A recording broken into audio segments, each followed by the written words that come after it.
நமக்கு டைரக்டா ஷேர் மார்க்கெட்ல இன்வெஸ்ட் பண்றது ப்ராப்ளம்னு காரணம் நமக்கு அதை பத்தி நிறைய தெரியாத விஷயம் நிறைய நடக்குது. அப்படியா சார்? எப்படி சார்? இப்போ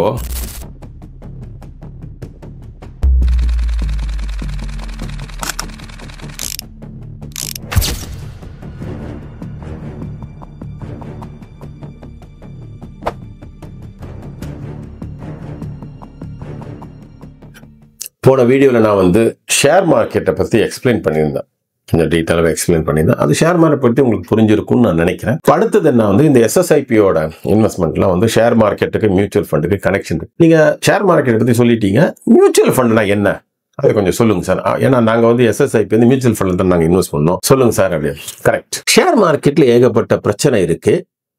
அது தனி மனுஷனால டீல் பண்ணுறது ரொம்ப கஷ்டம். அப்பா ஆனா அதோட லாபம் நமக்கு வரணும்னா டைரக்டா ஷேர் மார்க்கெட்ல போச்சுன்னா ஃபுல் பணம் போறதுக்கு சான்ஸ் இருக்கு. அது ஏகப்பட்ட பிரச்சனையான ஒரு இடம்னு வச்சுக்கோங்களேன். அந்த பிரச்சனை இல்லாம சேஃபா இருக்கிற இடம் மியூச்சுவல் ஃபண்ட். அப்படியா சார்?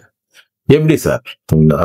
இப்போ நமக்கு டைரக்டா ஷேர் மார்க்கெட்ல இன்வெஸ்ட் பண்றது ப்ராப்ளம்னு காரணம் நமக்கு அதை பத்தி நிறைய தெரியாத விஷயம் நிறைய நடக்குது.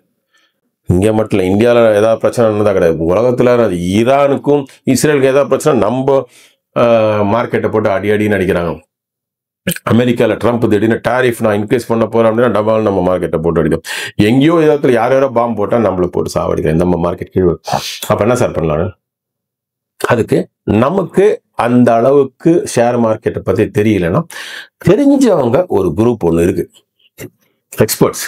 அவங்களுக்கு எந்தெந்த மார்க்கெட்டு எப்படி எப்படி இருக்கு உலகத்துல, எந்தெந்த இதோட விலை ஏறும், மெட்டல் இல்ல இண்டஸ்ட்ரி எது நல்லா இருக்கும் ஃபியூச்சர்ல, எது மோசமா போகும், எதுல இன்வெஸ்ட் பண்ணா நல்லது, எதுல பண்ணா லாபம், எந்தெந்த கம்பெனிலாம் இன்னைக்கு நல்லா இருக்கு, நாளைக்கும் நல்லா இருக்கும், இந்த மாதிரி அனாலிசிஸ் எல்லாம் பண்றதுக்கு அவங்களுடைய எக்ஸ்பர்ட்ஸ் இருக்காங்க, நல்லா படித்தவர்கள், இதுல எக்ஸ்பீரியன்ஸ் ஆனவர்கள், அவர்கள்.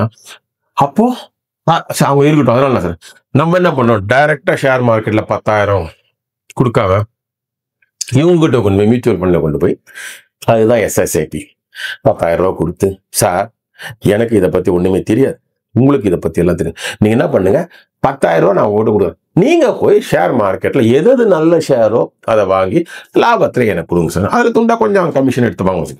அதுதான் எஸ்எஸ்ஐபி. நம்ம கொடுக்கிற பணத்தை வைத்து கொண்டு அவங்க டைரக்டா ஷேர் மார்க்கெட்ல எந்தெந்த ஷேர் மேல போகும்னு அவங்களுக்கு தெரியணும்.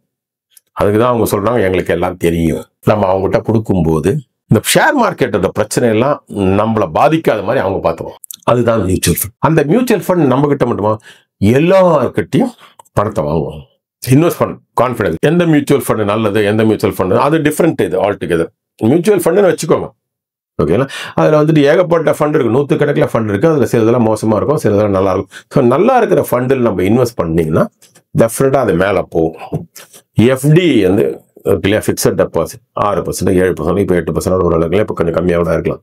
அதை விட ஜாஸ்தி கண்டிப்பாக மியூச்சுவல் ஃபண்டில் கிடைக்கும். ஏன்னா அவங்க டைரெக்டாக ஷேர் மார்க்கெட்டில் இன்வெஸ்ட் பண்ணாங்க, ஷேரோட ப்ரைஸ் ஜாஸ்தி ஆகுது, நமக்கு லாபம் வந்துகிட்டே இருக்கும்.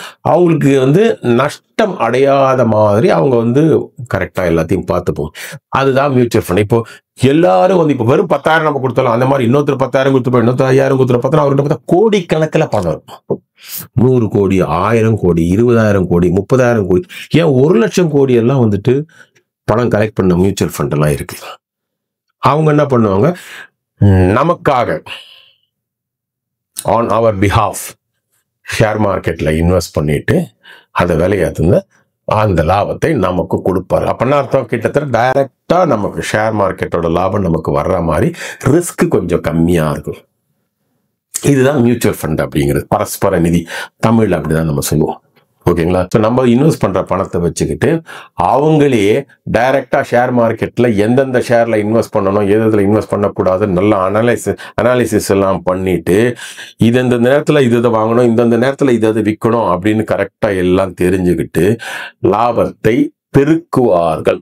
அதுக்கு ஒரு சில வெப்சைட்லாம் போனால் valueresearchonline.com எல்லாம் போனீங்கன்னா எந்தெந்த ஃபண்டு நல்லா பண்ணுது, எந்தெந்த ஃபண்டு மோசமாக பண்ணுது அப்படிங்கிற டீட்டெயில்ஸ் எல்லாம் இருக்கு. அதெல்லாம் வச்சுக்கிட்டும் நம்ம எதில் இன்வெஸ்ட் பண்ணலாம், எதில் இன்வெஸ்ட் பண்ணக்கூடாது அப்படிங்கிற விஷயம் நமக்கு தெளிவாகும். ஓகேங்களா? இதுதான் மியூச்சுவல் ஃபண்டோட ரொம்ப ரொம்ப பேசிக்.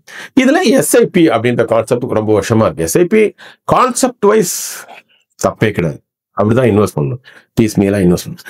என்னன்னா அதை வந்து we are leaving things to chances. அதாவது அதுவா பார்த்து அது இஷ்டத்துக்கு நம்ம சொல்ல ஏதோ ஒரு டேட்ல எப்பயோ இன்வெஸ்ட் பண்ணணும். அது பாட்டு எப்போ இன்வெஸ்ட் பண்ணணும் யாருக்குமே தெரியும். எஸ்எஸ்ஐபினா ஸ்மார்ட்டர் வே ஆஃப் இன்வெஸ்ட்மெண்ட். ஆட்டோமேட்டிக்காக நமக்கு சௌகரியமான நாளில் நம்ம இன்வெஸ்ட் பண்ணுறது, அதுதான் புத்திசாலித்தனம். அதை தான் நான் எப்பயுமே இன்சிஸ்ட் பண்ணிகிட்டே இருப்பேன். இந்த நாளில் மார்க்கெட் டவுன் ஆகிற நாளுக்கு மட்டும் நீங்கள் இன்வெஸ்ட் பண்ணுங்க. ஏன்னா அன்னைக்கு தான் வந்து யூனிட்ஸ், அந்த என்ஏவி யூனிட்ஸ் சீப்பாக கிடைக்கும் அப்படின்னு நான் எப்பயுமே சொல்லிட்டு இருக்கேன். ஓகேங்களா? ஸோ இதுதான் மியூச்சுவல் ஃபண்ட் அப்படிங்கிற அந்த கான்செப்ட்.